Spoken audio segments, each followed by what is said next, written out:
Alam mo ba ang kaya natin pagandahin ang quality ng camera mo na po pwede mong gamitin sa pang photoshoot pag may event gaya ng birthday mo, sa mga travel na may magagandang tanawin na iyong napuntahan at mga bagay-bagay na gusto mo kuhanan ng pictures gaya ng mga bulaklak at kung ano-ano pa.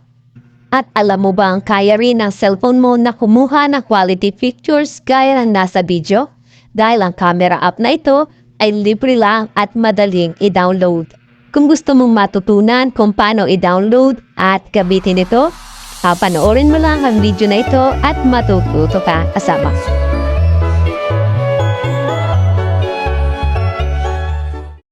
Step-by-step tutorial. Ang una mo lang gagawin ay pumunta sa kahit anong uri ng browsing app gaya ng Chrome at isearch ang LMC 8.4. At hanapin mo ang Celso Azevedo website dahil ito ang official website ng GCamm. I-click mo lang ang Scan 3D upang i-download ang app. Scan 3D ang pinili ko dahil gusto ko lang. Bakit? Ang totoo, hindi ko alam ang mga purpose ng mga variant na yan.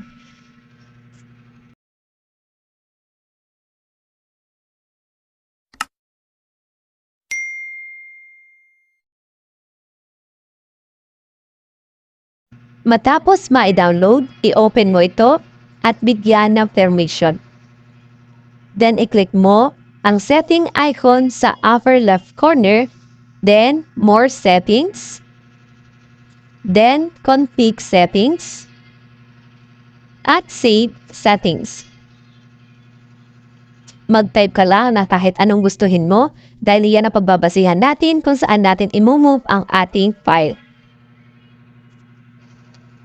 Ngayon naman ay kukunin natin ang configuration of file na ginamit natin para sa magagandang quality pictures.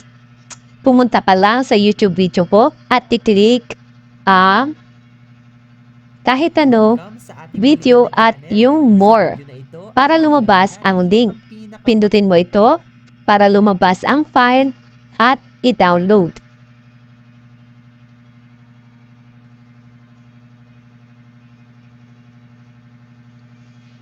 Download anyway.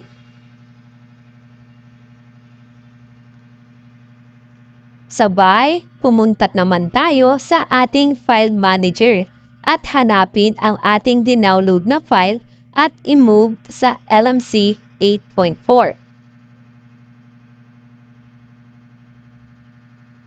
Tandaan, kung saan nakalagay ang ginawa natin kanina, yung tinype natin doon, nyo lang rin ilalagay o i-move ang file na dinownload natin. Pag natapos yan, maaari nyo na subukan o gamitin ang LMC app.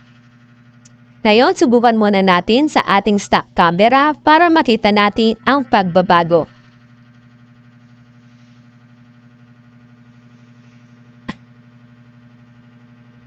I-try naman natin ang LMC 8.4. Pero i-import muna natin ang file o configuration. Kung papaano, pindutin lang ng 2 beses ang area na kinuturo ng emoji para lumabas ang mga file. Marami na nga palang file na nakalagay sa akin dahil dinownload ko na ang iba at kung gusto nyo rin i-download ay nasa YT video ko naman. I-download nyo lang kung gusto nyo.